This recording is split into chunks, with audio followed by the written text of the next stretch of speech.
Hi అండి, welcome back to కుస్మా thoughts. మొన్న చదువు గురించి కొంచెం తెలుసుకున్నాం. ఈరోజు ఇంకొంచెం తెలుసుకున్నాం. కొంతమంది చదువుని చాలామంది మిస్యూజ్ చేస్తున్నారు. తల్లిదండ్రులు చాలా కష్టపడి మిమ్మల్ని చదివిస్తుంటే కొంతమంది ఈ జనరేషన్లో చెప్తున్నానండి, పాత జనరేషన్లో కాదు. పాత జనరేషన్లో వాళ్ళు చదివిస్తే చదివాం, పెళ్లి చేసుకున్నాం, కష్టాలు పడుతున్నా అక్కడే ఉన్నాం. లోపల ఎంతమంది ఆడవాళ్ళు ఎన్ని బాధలు పడుతున్నారో అది వాళ్ళకు మాత్రమే తెలుసు. 100లో అందరూ బాగున్నారని ఎవరూ చెప్పరు. ఎంత బాధ ఉందో మాకు తెలుసు. అయినా కూడా ఇన్ని బాధల్లో పిల్లల కోసం ఎన్నో కష్టాలు ఊర్చుకొని నిలబడి వాళ్ళని ఒక స్టేజ్లో నిలబెట్టాలి. వాళ్ళ కోసమే మన లైఫ్ అన్నట్టుగా ఉన్న తల్లిదండ్రులు ప్రతి ఒక్క ఇంట్లో ఉన్నారండి. ఇప్పుడు మాత్రం దయచేసి పిల్లలుగా ఉన్న వాళ్ళు షార్ట్స్ అయితే ఖచ్చితంగా ఇట్లాంటివి వస్తే షార్ట్స్ అన్నీ గబగబా ఎత్తేస్తారే కానీ ఎవరు చూడరు. అది నాకు కూడా తెలుసు. అంత ఓపికగా అసలే వినరు. ఏదో ఒక చెత్త గురించో, ఏదో ఒకటి అమ్మాయి నడిపించేదో, ఇంకొకటి ఏదో చేసేది ఉంటే వాటికి చెప్పండి, మిలియన్ వ్యూస్ వస్తాయి.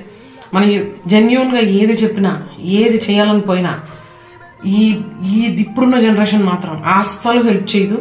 ఇట్లాంటి వాటిని అసలు ప్రోత్సహించు. అది నాకు కూడా తెలుసు. ఎందుకంటే నేను నిజాలు మాట్లాడుతున్నాను కాబట్టి. మేబీ ఎవరికి నచ్చను, నో ప్రాబ్లం. బట్ ఇది నా వాయిస్, నేను అందరికీ వినిపించాలనుకుంటున్నాను, వినిపిస్తాను. అంతవరకు నేను చెప్పే ప్రతి ఒక్క మాట నిజంతోనే ముడిపడి ఉంటుంది. ఇది అబద్ధమని ఎవరైనా చెప్పండి, నేను అప్పుడు మాట్లాడతాను. ఎంతమంది మిస్యూజ్ చేయట్లేదు చదువుని, ఎంతమంది నిర్లక్ష్యం చేయట్లేదు, పట్టించుకోకుండా ఎంతమంది తిరుగుతున్నారు. ఎవరికైనా ఒక్కరికైనా బాధ్యత అనేది ఉందా?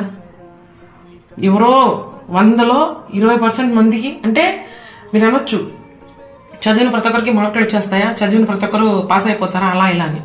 నేను అలా చెప్పట్లేదు. మార్క్ ఈజ్ జస్ట్ ఫిగర్ అంతే. నువ్వేం నేర్చుకుంటున్నావు కాలేజ్కి వెళ్ళి, స్కూల్కి వెళ్ళి నువ్వేంటి? ఇప్పుడు కొంతమంది పిల్లలు ఏంటండి అసలు అర్థం కావట్లేదు, మొబైల్ ఇవ్వకపోతే తల్లిదండ్రులే బెదిరిస్తున్నారు. అసలు తల్లిదండ్రులకి నేను ఈరోజు ఒక క్వశ్చన్ వేస్తున్నాను, దయచేసి మీకు మీరు అది వేసుకోండి. అసలు ఎందుకండి మీరు మొబైల్ ఇవ్వాలి?